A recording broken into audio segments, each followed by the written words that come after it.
kita diajarkan untuk berbuat baik, tidak cuman sesama muslim, satu kelompok ataupun satu golongan. Konghucu, Hindu, Buddha, saudara kita semua. Kita tinggal di negara Indonesia, Bhinneka Tunggal Ika. Negara Indonesia ini tidak bisa merdeka, tidak bisa kita sholat sujud dengan tenang kalau misalkan di negara kita ada penjajah. 300 tahun negara kita dijajah. Karena adanya NKRI, Bhinneka Tunggal Ika, Negara Kesatuan Republik Indonesia, bersatu kita melawan penjajah, kita usir dia, merdekalah negara ini. Makanya kita harus terus untuk bersatu. Mudah-mudahan masjid ini nanti menjadi tempat kita untuk bersatu, untuk saling tolong menolong dalam kebaikan. Mau dia Konghucu, Hindu, Buddha, ada beras di sini, ada berapa ton, kasih. Kalau dia butuh, kasih, bantu. Ini adalah fungsi, ini adalah kontribusi. Inilah masjid. Kalau bisa bikin 0 rupiah, 0 kan, 0,0 nggak apa-apa, habisin duit masjid.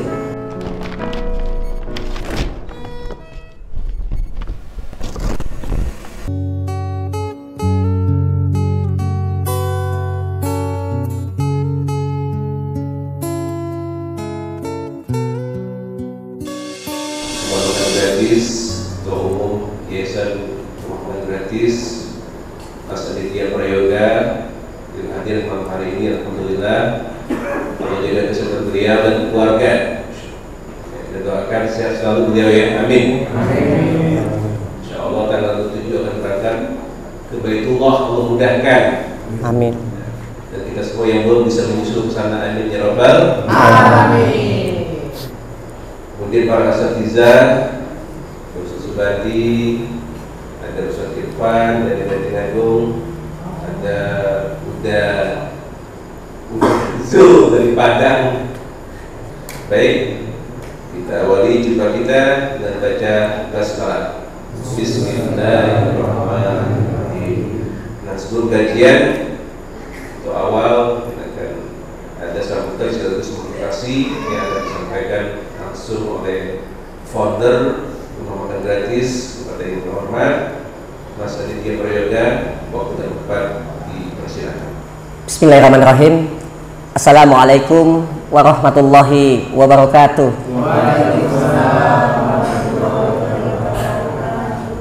Alhamdulillah, saya sangat senang dan bahagia sekali malam ini bisa silaturahim bersama guru-guru saya. Masya Allah, hamba-hamba Allah yang baik, yang soleh dan soleha, Masya Allah. Tentulah ini adalah sebuah penghormatan untuk kami semua sebagai pengurus Masjid Rumah Makan Gratis yang telah dihadiri oleh orang-orang baik. Alhamdulillah, bersyukur saya kepada Allah. Dan juga masjid ini sudah terlihat ada lampu, ada kipas angin, ada mic speaker yang saya pegang ini yang awalnya hanya tanah.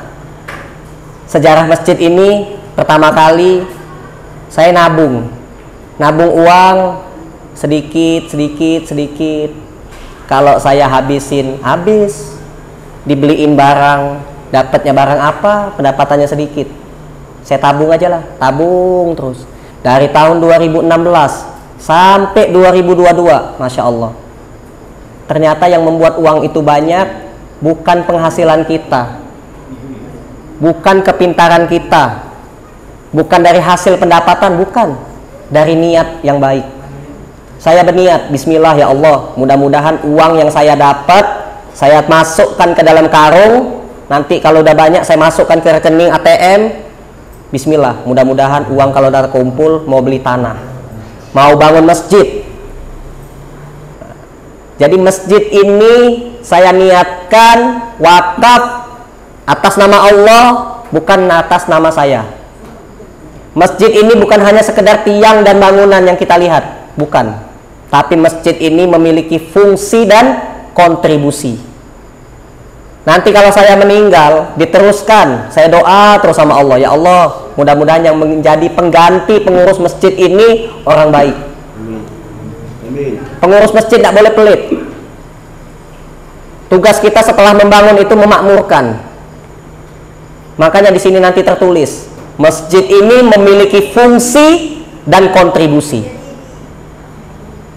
Ada sebuah cerita yang mana saya itu memiliki kegiatan keliling kampung bersama teman-teman tim RMG. Kita ada kegiatan keliling kampung, masuk ke daerah-daerah pelosok, ketemulah sama seorang ibu-ibu. Ibu-ibu sakit, tiduran di tempat tidur, bergerak ke kanan, miring ke kanan sakit, ke kiri sakit, duduk nggak bisa, jalan bisa, nggak bisa, lumpuh, sakit lumpuh. Saya tanya, udah berapa lama bu sakit? Sudah 6 tahun. Nggak tahunya di rumahnya tuh nggak jauh dari masjid. Saya tanya lagi, pernah nggak bu pengurus masjid dekat rumah ibu nih datang ke sini, apa bawa sembako, bawa beras atau bawa apa, bawa bikinin BPJS biar ibu dibawa ke rumah sakit? Pernah sih pak, nganterin daging sekali, setahun sekali itu katanya. Nganterin daging sama beras setahun sekali, beras zakat, daging kurban. Nah, masjid RMG ini nggak cuman ada program setahun sekali. Saya minta pengurus masjid nanti berkeliling-keliling sini, bersosialisasi, kenal, tanya kenapa tidak sholat-sholat, apa agamanya Kristen, apa Konghucu, Hindu atau Buddha, kan silaturahim, datang kita kenalan. Nah, nanti kita bantu pengurus remaja, kita ada kegiatan main futsal, ya kita ajak anak-anak berkarate, pencak silat. Di sini ada Bang Wawan nih, masya Allah Bang Wawan ini bisa ngajarin karate, pencak silat. Alangkah bangga kita kalau misalkan punya generasi penerus pintar-pintar, nggak pintar bahasa Inggris, pintar pencak silat. Karena sikat juga orang Inggris kan, iya kan? Iya, nggak punya senjata pistol kita bisa pencak silat. Nggak kalah sama Jackie Chan itu kan hebat, bisa ngalahin 10 orang, 100 orang. Kita ini hidup sudah mau mendekati akhir zaman. Di Arab Saudi sudah turun salju, sudah banyak tanaman-tanaman hijau, rumput tumbuh. Nunggu apa lagi? Kalau misalkan nunggu tua, nantilah taubat, nantilah datang ke masjid, nunggulah tua baru. Kita diajarkan untuk berbuat baik, tidak cuman sesama muslim, satu kelompok ataupun satu golongan. Konghucu, Hindu, Buddha, saudara kita semua. Kita tinggal di negara Indonesia, Bhinneka Tunggal Ika. Negara Indonesia ini tidak bisa merdeka, tidak bisa kita sholat sujud dengan tenang kalau misalkan di negara kita ada penjajah. 300 tahun negara kita dijajah. Karena adanya NKRI, Bhinneka Tunggal Ika, Negara Kesatuan Republik Indonesia, bersatu kita melawan penjajah, kita usir dia, merdekalah negara ini. Makanya kita harus terus untuk bersatu. Mudah-mudahan masjid ini nanti menjadi tempat kita untuk bersatu. Amin. Untuk saling tolong menolong dalam kebaikan. Mau dia Konghucu, Hindu, Buddha, ada beras di sini, ada berapa ton? Kasih. Kalau dia butuh, kasih. Bantu. Ini adalah fungsi, ini adalah kontribusi. Inilah masjid. Kalau bisa bikin 0 rupiah, 0 kan? 0,0 nggak apa-apa. Habisin duit masjid. Kita punya banyak utang. Terkadang kita yang merasa tidak punya utang sama sekali, tetap punya utang. Utang apa? Utang jasa. Utang budi. Tidak ada kan nama budi di sini? Kita punya utang sama dia ntar. Utang budi, utang jasa. Utang kita banyak, perlu kita bayar. Kita bayar dengan apa? Dengan ibadah. Berutang kita sama Allah, nanti kita bayar dengan ibadah kita, dengan amal soleh kita. Makanya nggak usah ngarepin apa-apa. Jangan pula ngarep ke saya, nanti tukang kuli bangunan yang tenang aja ada Pak Adit, tenang aja ada Pak Adit. Nggak, jangan ngarep-ngarep ke saya. Kita nggak boleh berharap kepada manusia. Manusia itu nggak ada yang sempurna. Keliling dunia lah kita nyari manusia yang sempurna, nggak ketemu. Jadi intinya harapan saya, marilah kita sama-sama bersatu untuk membangun sebuah perubahan yang berdampak kebaikan yang sangat besar. Kita awali dari masjid. Nanti kalau kita kembali kepada Allah, kita akan dibawa ke masjid, disolatkan di masjid. Kita sadar bahwasanya kita ini manusia. Manusia itu baru lahir ditolong orang, di meninggal dunia ditolong orang. semasa hidup tidak mau nolong orang. Apa kata malaikat? Keterlaluan. Nauzubillah min zalik. Baru lahir ditolong orang, meninggal dunia ditolong orang, dimasangin kain kapan, dimandiin, dibawa kerangkang jenazahnya sampai ke pemakaman. Tukang gali kubur semangat walaupun hujan-hujan tetap dia gali kubur. Jadi kita harus menyadari bahwasanya kita manusia yang banyak dosa, banyak kekurangan. Tidak ada manusia di dunia ini yang sempurna. Tadi saya koreksi sedikit bahwasanya owner masjid ini adalah Allah Subhanahu wa taala. Pemilik masjid ini adalah Allah Subhanahu wa taala. Saya cuma penggagas saja. Sama istana anak yatim juga, saya cuma punya ide. Saya punya ide, saya punya cita-cita, saya punya mimpi besar. Saya memingin banget bangun masjid, bangun istana. Masuk istana presiden tidak bisa. Kalau tidak dapat undangan, coba aja Bapak ngetes sekali-sekali naik angkot datang ke istana presiden. Assalamualaikum Pak, saya umat Islam dari jamaah mau datang ke istana presiden, mau silaturahim ketemu dengan presiden. Mana bisa? Tidak bisa. Padahal nenek kita dulu yang bangun. Nenek kita kan sama nenek moyang, sama-sama punya nenek ya nenek-nenek dulu. Nenek moyang kita dulu yang bangun itu. Yang bangun istana presiden itu rakyat, pakai uang rakyat, pakai tenaga rakyat, keringat rakyat. Sama istana gubernur, bupati, wali kota yang bangun rakyat. Tapi rakyat tidak bisa masuk sembarangan. Ya baguslah untuk dijaga. Kalau sembarangan masuk nanti bahaya tuh presiden. Jadi saya mau bangun istana anak yatim.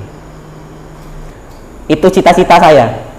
Saya pengen ngebangun istana anak yatim. Kenapa mau bangun istana anak yatim? Sebenarnya istana anak yatim sudah ada di Cikeas. Itu idenya dari saya. Tapi hanya sebuah ide. Pada waktu itu tidak punya kemampuan, tidak punya duit, tidak punya mobil, rumah masih ngontrak. Berdoa sama Allah, ya Allah, ketemukanlah saya sama orang baik, dermawan yang banyak duit. Ketemulah sama Pak SBY. Dikenalkan lagi sama Pak Haji Surato. Bangunlah istana anak yatim. Alhamdulillah sudah selesai pembangunannya sekarang. Nah sekarang saya robah doanya.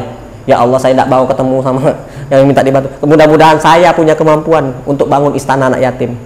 Saya jadi orang baik, mudah-mudahan bisa bangun istana anak yatim. Tidak apa-apa besar-besar, bermiliar-miliar, tidak jadi masalah. Yang penting anak yatim bisa tinggal di situ nyaman, bahagia. Saya pernah naik ojek online. Mau jemput istri, motor saya mogok, saya pesanlah ojek online. Sepanjang perjalanan tukang ojek ini baca Quran. Saya tempelkan, dekatkan lagi telinga saya. Ini baca Quran apa nyanyi? Oh, baca Quran, dilantunkan suaranya. Ar-Rahman 'allamal Quran.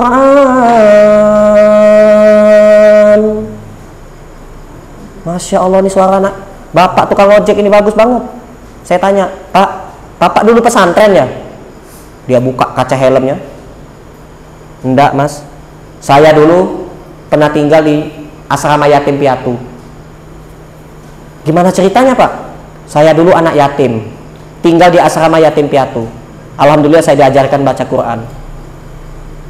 Tangan saya lagi megang pundak bapak tukang ojek ini, tetetes air mata saya. Tidak sengaja saya ngebaca G-R-A-B, Grab, ojek online. Anak yatim piatu, suaranya merdu, pandai baca Quran, jadi tukang ojek. Ya Allah, lah kesedihnya ya Allah. Kemana orang-orang kaya, orang-orang dermawan yang di rekeningnya katanya miliaran, yang posting di YouTube katanya punya mobil mewah, rumah mewah, yang punya apartemen, yang punya hotel. Tidak ada kepedulian untuk menyekolahkan anak yatim. Entah jadi polisi lah, perawat ke, bidan ke. Jangan pula jadi tukang ojek, rumah ngontrak. Tapi tidak apa-apa Pak ngojek, yang penting halal dan berkah. Daripada yang duitnya banyak itu, miliaran-miliaran itu hasil korupsi. Tahu tidak hasil korupsi itu yang lebih menyakitkan itu? nenek-nenek jompo, tinggal di pelosok hutan, tengah-tengah Kalimantan, mengharap-ngarepin dapat bantuan sosial. Tahu-tahu tidak dapat. Kemana lah bantuan dari presiden, ya Allah, tenangis-nangis nah nungguin, ngarep kalau dapat Indomie, dapat beras, dana sosial, dikorupsi ternyata. Makanya harapan saya mudah-mudahan anak-anak yatim ini nanti sekolah di luar negeri, nak kalian bisa sekolah di tingkat internasional, sekolah yang berkualitas, sekolah di Al-Azhar yang mahal bila perlu. Makanya saya mau bangun istana biar derajat kalian itu tinggi. Tinggal di mana? Di istana. Ngeri. Tinggal di mana? Di dusun, di pelosok, di kampung. Yatim ya? Kok tahu? Iyalah. Ini enggak. Tinggal di mana? Di kota. Di mana? Di istana. Kapan lihat KTP-nya nanti kan? Istana anak yatim. Berwibawa. Kita angkat derajat anak yatim. Dan juga para janda-janda ini nah. Jangan kita hina. Kalau kita bisa bantu, kita bantu. Saya pernah ketemu ibu-ibu bawa anak kecil, nangis-nangis terus. Kenapa bu anaknya? Saya tidak punya susu, Pak. Oh, datanglah ke rumahnya. Begitu datang ke rumahnya, mana dispenser, kipas angin, TV. Bu, kok kosong melompong begini, Bu? Tidak ada TV, kipas angin apa? Tidak ada. Tidur aja ngemper, ngapar. Bapaknya kemana bapaknya? Bapaknya nyari kerja, Pak. Tidak pulang-pulang sampai sekarang. Berapa lama tidak pulang? Lah sudah berbulan-bulan, Pak. Jadi apa yang ada kami buat makan, ya kami jual-jualin. Dispenser dijual, TV dijual, kasur pun kalau laku dijual. Tetangga-tetangga ini diam aja. Harapan saya ya mudah-mudahan yang tinggal di dekat-dekat masjid ini tidak ada yang kayak gitu ya. Mudah-mudahan. Kita tinggal di negara yang sama, di tempat yang sama, sama-sama hidup di bumi. Pernah juga saya masuk ke toko swalayan. Toko swalayan itu banyak minuman-minuman. Ada yang dingin, ada yang nggak dingin, ada yang manis, ada yang nggak manis. Niat saya mau beli susu.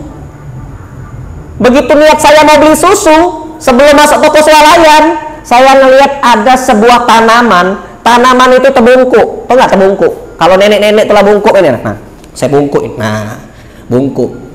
Bentar lagi mati tanaman itu. Akhirnya gara-gara saya ngelihat tanaman terbungkuk begini, layu, cuman ada duit 50.000 di kantong. Dah, saya beli air mineral yang botol besar tuh. Ada kembalian, saya tidak mau nerima kembalian uang ini. Saya minta kembalian uang ini buat kamu, tapi kamu harus tanggung jawab. Kamu datang ke toko ini setiap hari, tidak lihat apa ada tanaman layu, siram.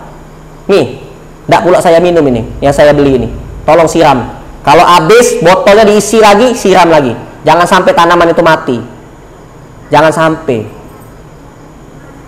Kita harus saling mencintai dan mengasihi serta menyayangi. Walaupun tanaman, walaupun hewan, walaupun kucing apa, jangan kita kejam kayak Firaun ya, jangan. Nauzubillah min dzalik. Agama Islam mengajarkan kebaikan, mengajarkan cinta dan kasih sayang. Sebelum ada ajaran Islam ini mengajarkan kita sholat, ngaji, baca Quran, Rasulullah mengajarkan kita tentang akhlak, adab, akhlakul karim, berbuat baik. Kita hidup di bumi. Kalau kita membiarkan tanaman itu sampai mati begitu saja, kita membiarkan hewan-hewan itu mati begitu saja, dari Sabang sampai ke Merauke, Allah memberi kita rezeki yang banyak. Allah turunkan hujan, Allah tumbuhkan tumbuh-tumbuhan. Untuk siapa? Untuk manusia. Walaqad makanakum fil ardi wa ja'alna lakum fiha ma'ayis qalilan ma tazkurun. Dalam Quran surah Al-A'raf ayat yang ke-10. Aku telah menciptakan manusia hidup di bumi. Aku berikan sumber penghidupan yang banyak. Qalilan ma tazkurun. sangat sedikit sekali yang bersyukur.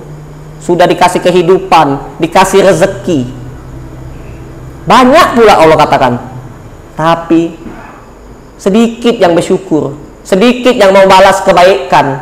Makanya ada peribahasa dari nenek moyang kita, air toba air susu dibalas dengan air toba, air susu dibalas dengan air toba.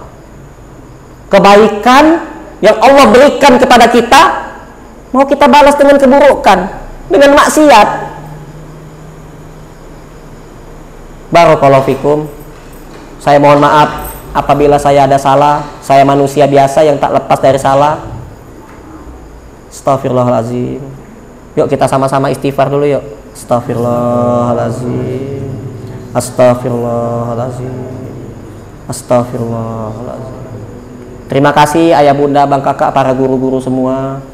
Apabila ada kata-kata yang salah saya minta maaf. Saya masih muda, punya semangat yang tinggi.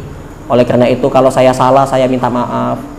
Saya juga banyak harus belajar karena kebodohan ilmu saya, kekurangan saya.